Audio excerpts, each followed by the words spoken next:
see how we can measure the major diameter, the minor diameter, and effective diameter of a screw thread or of an external screw thread by using floating carriage dial micrometer instrument.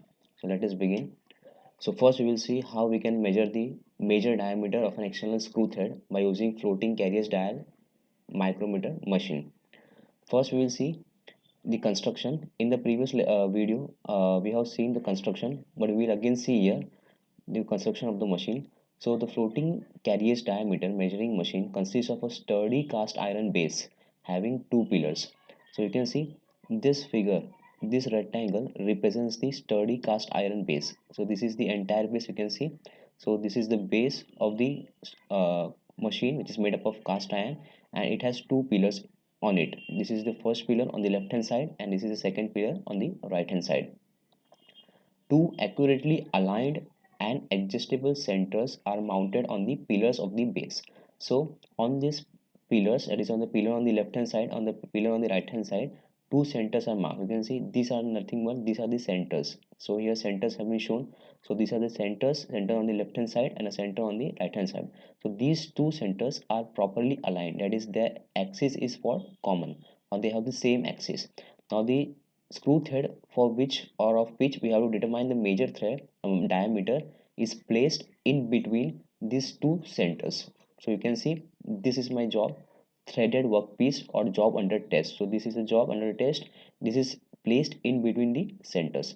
Now these centers can be moved with respect to each other. That is, if the length of the screw thread is more, then we can move the center in outward direction, whereas if the length of this workpiece is less, then these centers can be moved in inward direction. So these centers are movable, they are not fixed. After fixing the job, the axis of all the centers, that is the both the centers as well as the screw thread, will be collinear, that is they will be in straight line. The machine consists of three units: a base casting carrier, a pair of accurately mounted and aligned centers. So this was the base casting on which two pillars were mounted, and the pillars are having two centers which are aligned with respect to each other. So this is called the first carriage. The second carriage, known as the lower carriage, is mounted on the first carriage. It is capable of moving to parallel to the third axis. So there is a second carriage. Now the second carriage is used to move the entire setup parallel to the thread axis. So this is the thread axis. So when we want to adjust the workpiece, then what we will do, we will move the second carriage, it is a lower carriage, which will move parallel to this thread axis. The third carriage, known as the upper carriage, is mounted on the lower carriage. So there is a third carriage also. Now this third carriage is mounted on the lower carriage. It is capable to move at 90 degree to the thread axis due to the provision of V-ball slides. So there is a third carriage. Now that carriage is capable to move in a direction perpendicular to the screw axis. So this is the screw axis. So the third carriage will move in a direction perpendicular to the screw axis. Now this movement or the perpendicular movement is required so that after fixing the workpiece under study, we can move these anvils. Now this is the micrometer anvil, and this is the fiducial indicator anvil. So we have to move these anvils up till the thread. So for the movement, that is movement in perpendicular direction, we use the upper carriage. Upper carriage has micrometer anvil at one end. So this is the micrometer anvil, what I am talking about, micrometer anvil. So the upper carriage has micrometer anvil at one end. Micrometer has a thimble with graduated cylindrical scale which can read up to 0.002 mm. So this is a micrometer drum, and the thimble is having reading on it. This is a micrometer drum, this is a thimble, this is having reading on it, and the least count or the least reading that we can read from this scale is equal to 0.002 mm. On the other hand, a fiducial indicator with a fixed anvil is used so as to perform all measurements at same measuring pressure. So this is the fiducial indicator, and the anvil of the fiducial indicator is what fixed. It cannot be moved. Only the anvil of the micrometer can be moved. So when this upper carriage moves in a direction perpendicular to the screw axis, that is this direction, what will happen? This micrometer anvil will get in contact with the threaded workpiece, so that the floating fiducial indicator anvil and micrometer anvil are in complete contact with the threads of the job. The fiducial and we take the reading, that is the diameter of the job, when the fiducial indicator shows a constant reading, that is a constant pressure reading. So when this micrometer anvil and fiducial indicator anvil touch these threads of the jaw, what will happen, we will take the reading only when this indicator of the fiducial this indicator will be at the center. Now when this indicator is at the center, it means the pressure is what, constant. Both micrometer thimble and fiducial indicator have special exchangeable anvils made to suit the form of the thread. So these anvils of the micrometer as well as fiduciable indicator are exchangeable. We can exchange this, that is, we can change the shape of these anvils to suit the form of the thread which is present on the workpiece. For example, there are different form of the thread, V threads, then widthward thread, square thread. So according to the form, that is the cross section of the thread, we can change this anvil. So these are interchangeable anvils. Now we will see how we can determine the major diameter using floating carriage dial micrometer. For measurement, a calibrated setting cylinder having approximately same diameter as the major diameter of the thread to be measured is used as a setting standard. So for measuring the major diameter, first we will use a standard cylinder. You can see this is called as a master cylinder or calibrated setting cylinder. Now we will use a master cylinder of diameter which is approximately same as the diameter of the thread of the screw which is under measurement. The setting cylinder is inserted in between the two centers supporting on pillars of the base carriage. So after selecting the master cylinder which is having a diameter same as at the workpiece, we will insert or we will locate or hold this master cylinder between these two centers. So this is the center on the left and this is the center on the right. So what we will do, we will insert that master cylinder in between the two centers. So here will lie the master cylinder. After setting the master cylinder, with the fixed anvil of the fiducial indicator showing zero position or set value, the anvil of the micrometer is moved and adjusted in such a way that both anvils, that is a fixed anvil of the fiducial indicator and moving anvil of micrometer, make point contact with the calibrated setting cylinder. So in the next step, after we have placed the master cylinder in between the two centers properly or accurately, now I will move the micrometer anvil in such a way that the anvil of the fiducial indicator as well as the anvil of the micrometer comes in point contact with the threads with the master cylinder. So this is my master cylinder. So when I will move this micrometer anvil, this will come in point contact with the master cylinder as well as this will also come in point contact with the master cylinder. And we have to take the reading when this pointer of the fiducial indicator is at the center, that is the zero reading. So in this position, the reading of the micrometer is noted down. So when the anvil of the fiducial indicator, that is a fixed anvil of the fiducial indicator and the moving anvil of the micrometer makes point contact with the calibrated cylinder, in that case we will take down the first reading and that reading will be called as R1. So you can see this is my fiducial indicator and this is my micrometer and anvil which is movable. When this anvil and the anvil of the fiducial indicator come in point contact with the master cylinder, then we will take the first reading. So that reading is termed as R1. Now what is the reading? Now this reading will be visible on the micrometer drum. So when there is a point contact between the master cylinder and the anvils of the fiducial indicator and the micrometer drum, what will happen, we will get a reading on the scale and this reading will be termed as R1. In the next step, what we will do, now the calibrated setting cylinder is replaced by thread plug gauge or threaded workpiece, and again the same procedure is repeated. So in the next step, what we will do, now we will remove this master cylinder from the centers and we will place this threaded workpiece which is under test. So now we will hold this workpiece between the centers. So in between the centers, our actual workpiece will now lie. And again we will repeat the same procedure, that is we will bring or we will move the anvil of the micrometer, that is micrometer anvil, such that both the fiducial indicator anvil and the micrometer anvil make point contact with the workpiece. So you can see here fiducial indicator and the micrometer anvil are making point contact with this threaded work part. When this happens, we will again take the reading of the micrometer, and that reading will be termed as R2. So here you can see, after carrying out the same procedure, the second reading of the micrometer is noted down. Now this reading will be visible from this micrometer drum. So from whatever reading we get from this scale, we will note down it as R2 for same reading of fiducial indicator. That is, in this case also, we will take the reading when this pointer of the fiducial indicator is at the center. So when there is a point contact and the fiducial the pointer of the fiducial indicator is at the center, we will take the second reading from the micrometer, and that reading will be termed as R2. So now how we can get the major diameter? Now you can see here D is equal to diameter of the setting cylinder. So the master cylinder that we have taken was of diameter D. Then when we have placed the master cylinder in between the anvils of the fiducial indicator and the micrometer, then we have obtained the first reading, that is R1. So reading of the micrometer on the setting cylinder.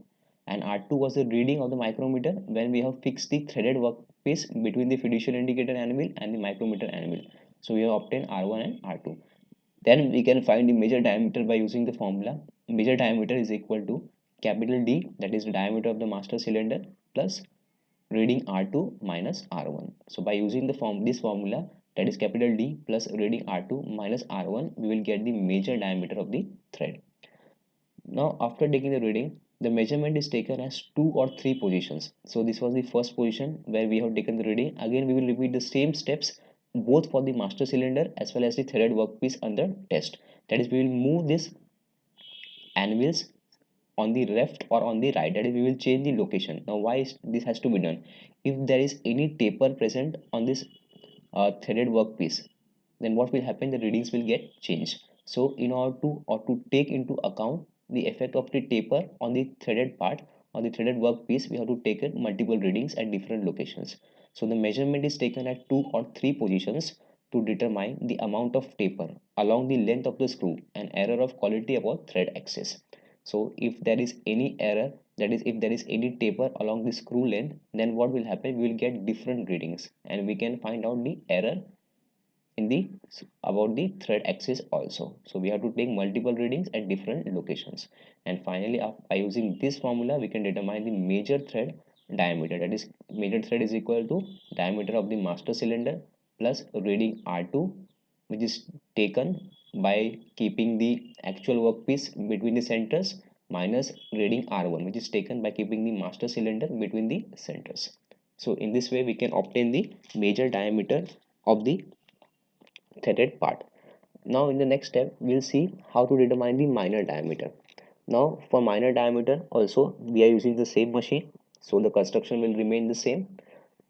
Now we will see the actual measurement. The calibrate here also we will use uh, we will use a master cylinder or the setting cylinder. Now this setting cylinder used here, that is a calibrated setting cylinder or the master cylinder used here, will have a diameter equal to the minor diameter of the thread.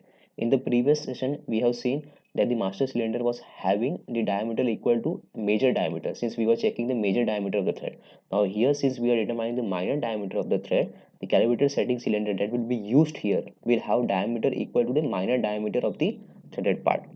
The calibrated setting cylinder is inserted between the two centers supported on end pillars of the base carriers. So what we will do? First we will place this calibrated setting cylinder in between the centers. That is, this is my center, so I will place the calibrated cylinder here. With the fixed anvil of fiducial indicator showing 0 position or set value, the anvil of the micrometer is moved. So when the fiducial indicator is showing 0 position, that is, the pointer of the fiducial indicator is showing 0 position, that is, the pointer will be at center. You can see this is center position, center or 0 position. The anvil of the micrometer is moved and adjusted in such a way that both anvils, that is the fixed anvil of the fiducial indicator and the moving anvil of the micrometer, make point contact with the calibrated setting cylinder. So again we will move this micrometer anvil such that both the fixed anvil of the fiducial indicator and the movable anvil of the micrometer comes or makes point contact with this calibrated cylinder. So you can see after we have moved this point and this point are in direct contact with the calibrated cylinder. So there is a point contact between the anvils and the calibrated cylinder. In this position, the micrometer reading is taken as R1. So when point contact is happening, we will take the first reading. Now this reading again we will take from the micrometer. So on this scale we will get some reading when the anvils make contact with the threaded parts. So after taking the reading, we will note it as reading R1. Now the calibrated setting cylinder is replaced. So in this for second reading, what we will do? Now we will replace this calibrated setting cylinder, and instead of that we will place the actual threaded workpiece of whose minor diameter, that is the minor diameter has to be determined. So now the calibrated setting cylinder is replaced by threaded workpiece under test, and again the same procedure is repeated, and second reading of the micrometer is noted down as R2 for same reading of fiducial indicator. So again, when we replace this calibrated cylinder with the threaded workpiece, what will happen? This anvils, that is the anvil of the fiducial indicator as well as the micrometer anvil, will be moved, and when there is a point contact, that is this anvil of the micrometer as well as the anvil of the fiducial indicator makes point contact at the bottom of the thread, that is at the root of the thread, then we will take the reading as R2. During measurement of the minor diameter, the flat anvils of the micrometer and the fiducial indicator are unable to touch or probe into the grooves of the threaded workpiece. So it is it is understandable that if we use here flat anvils instead of these tapered anvils, you can see these anvils are what tapered. So, but if we use here flat anvils, what will happen? When we will move the micrometer anvil, it will not go inside the threads because the threads are in the form of V shape. So according to the form of the thread, these anvils have to be changed. So here we are using a anvil which is having a V shape so that this point touches at the bottom of the thread, that is at the root. So it is written here, the flat anvils of micrometer and fiducial indicator are unable to touch or probe into the grooves. So if the anvils are flat, they cannot touch into the grooves or the bottom of the roots. Therefore, small V pieces are attached to the end of both anvils. So we will attach a small V pieces at the end of the fiducial indicator anvil as well as the micrometer. So what will happen due to the V ends, they can easily touch the bottom of the threads, that is the root of the threads. These V pieces are available in various sizes. Included angle of V piece should be less than the thread angle so that the V piece can easily be probed to the root of the thread. While selecting this uh, V shape of V pieces, we have to keep in mind that the included angle of this V pieces should be less than the included angle of the thread, that is the thread angle, so that these V pieces can easily pass through the thread and touch at the bottom of the root of the thread. Now, how we can determine the minor diameter? So here D is equal to diameter of the setting cylinder. So D is the diameter of the setting cylinder, and this diameter will be roughly or approximately equal to the minor diameter of the threaded workpiece which is under consideration. R1 is equal to reading of the micrometer on calibrated setting cylinder. So when we have placed the calibrated setting cylinder between the anvils, then we have obtained the reading on the micrometer drum as R1. And when we have replaced this calibrated setting cylinder by the threaded workpiece of which we have to determine the minor diameter, then we have obtained reading R2 on the micrometer. Finally, the minor diameter will be determined as minor diameter is equal to D plus reading R2 minus R1. So by using this formula, we can determine the minor diameter of the threaded workpiece under test using floating carriage dial micrometer. Now in the next step, we will see how we can determine the effective diameter. So in case of cylindrical threads, the effective diameter is same as the pitch threads. Now we will determine the effective diameter of the threads of the screw thread using the same machine, that is floating carriage dial micrometer. So the setup will be same since the machine is same. Now we'll see how we can determine the effective diameter. For determining the effective diameter, we will use two wires or two rods. You can see a wire or rod of diameter D. We will use two wires of some diameter D. So for measuring effective diameter, here we do not use master cylinders. We use two different wires which are of same diameter d. For measurement, threaded workpiece is inserted in between two centers supported on the end pillars of the base carriers. So what we will do, instead of using master cylinder, we will now place the threaded workpiece or the our workpiece which is under consideration directly in between the centers. So we will place our workpiece in between the centers, that is in between this center on the left and on the right. Two wires or rods of identical diameters are placed between the flanks of the thread. So while we are placing this workpiece, while we have after placing this workpiece between the centers, now what we will do, in the next step we will place two wires or rods which are of diameter d. So diameter of this rod or the wire will be same as diameter of this rod or the wire. So two wires or rods of identical diameters are placed between the flanks of the thread. So you can see this surface on the left and this surface on the right is nothing but the flank of the thread. So in between the flanks we will place the wires. Now these wires are made up of hardened steel with high accurate smooth surface finish. So these wires are made up of hardened steel, so they will have high hardness and very high surface finish. With the anvil of the fiducial indicator showing set value or zero position, the micrometer anvil is moved and adjusted in such a way that both anvils, that is the anvil of the fiducial indicator and moving anvil of micrometer, make point contact over the wires inserted inside the grooves. So after these wires have been inserted inside the grooves of the thread or between the flanks of the thread, now what will move? We will move the movable micrometer anvil in such a way that both the fixed anvil of the fiducial indicator as well as the movable anvil of the micrometer makes point contact with these wires. So you can see after moving these anvils, there is a point contact between this wire and this micrometer anvil at this point. Similarly, there will be a point contact at this point between the fixed fiducial indicator anvil and the wire. After making the point contact, we have to notice that the indicator of the fiducial indicator, this indicator of the fiducial indicator is at the center position or at the zero position. And when this indicator has a zero position, we will take the readings. Now the reading of the micrometer is taken. The value obtained is diameter measured over the wires. Now when the point contact happens between the anvils of the fiducial indicator and the micrometer with these wires, we will take the first reading. Now this reading, that is the value distance from this point to this point, will be equal to m, and this will be called as diameter over the wires. As we are checking the diameters from this point to this point, they will be called as the diameter over the wires, and they are represented by, this is represented by as m. The value obtained is the diameter measured over the wires. So first we have obtained the value m, which is the diameter over the wire.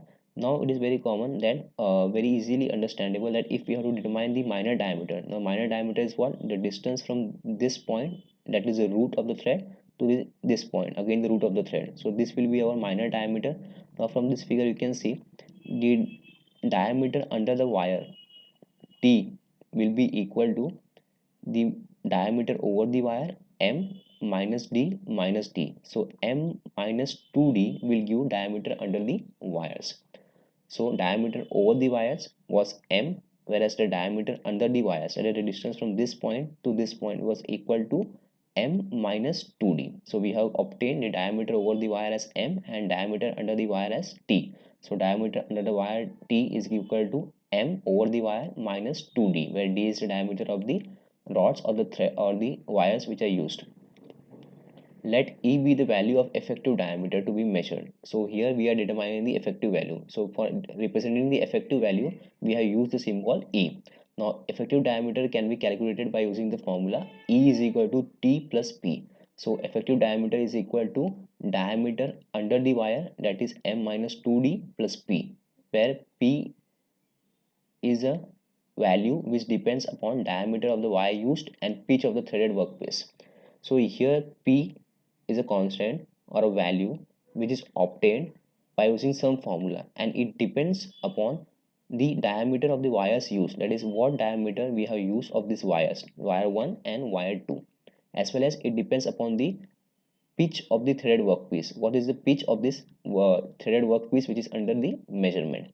Value of P can be derived from the geometry of the figure if developed. So by doing some geometrical work, we can derive the value of P. That is by using some formula of our derivation, we will obtain the value of P. And by using that geometry, we have obtained the P is equal to 0.866 P minus D. So the value of P is given by 0.866 times P minus D, where P is the pitch of the thread and D is the diameter of the wires used. So basically this value P, it depends upon what diameter of the wires or the rod we are using, as well as what is the pitch of the threaded workpiece that is under consideration. So after derivation, we obtain this formula, that is capital P is equal to 0.866 P minus D. So finally, when we will insert this value of P here, we will get the we will get the value of the effective diameter of the thread. So the effective diameter of the thread is equal to T plus P, where T is the diameter under the wires and T is obtained by using the formula diameter over the wire, that is M. You can see diameter over the wire is M minus 2D, where D is the diameter of this wire. So E is equal to T plus P, and P is equal to 0.866 times into pitch of the thread minus diameter of this rods which are used for the measurement. So in this way we can determine the major diameter, minor diameter and effective diameter of the threaded workpiece by using floating carriage micrometer machine.